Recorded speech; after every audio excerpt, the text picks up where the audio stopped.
কিছু কিছু ছেলে তো আবার এরকম ক্যামেরা খুললে পালিয়ে যায়।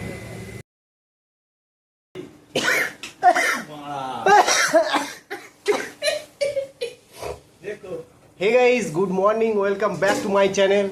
গাইস, আশা করি তোমরা সবাই ভালো আছো, কিন্তু আমরা ভালো নেই।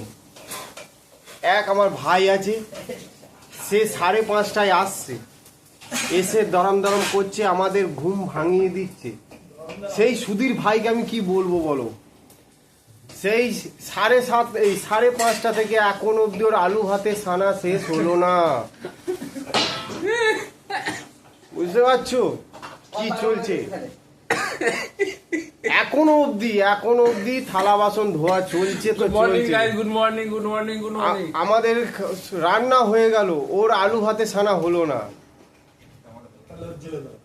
হ্যাঁ, এরম করলে মানুষ ঘরে শুতে পারবে? মানুষ ঘরে গিয়ে একটু শান্তিতে ঘুমোতে পারবে? হ্যাঁ, এখনো অব্দি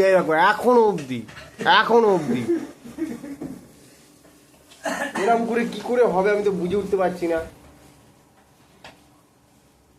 মানুষের একটা ধৈর্যের সীমা আছে গাইস।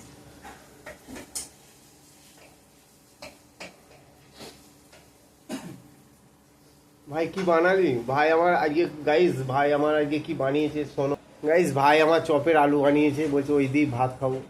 চপ দিয়ে মুড়ি খাই শুনেছি, কিন্তু ভাত খাই তো শুনিনি। ওদের ওইদিকে আছে সিস্টেম। এই প্রথম শুনলাম যে চপের আলু দিয়ে ভাত খাবে ওরা। ভাই তোদের কোন জেলা গাইস? হ্যাঁ, চপের আলু দিয়ে ভাত খায়।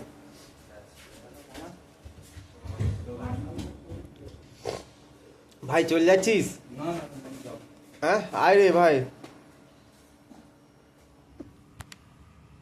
কিছু কিছু ছেলে তো আবার এরকম ক্যামেরা খুললে পালিয়ে যায়, আমি তাদেরকে নোটিশ করেছি।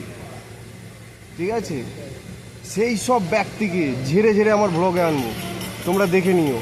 ঠিক আছে।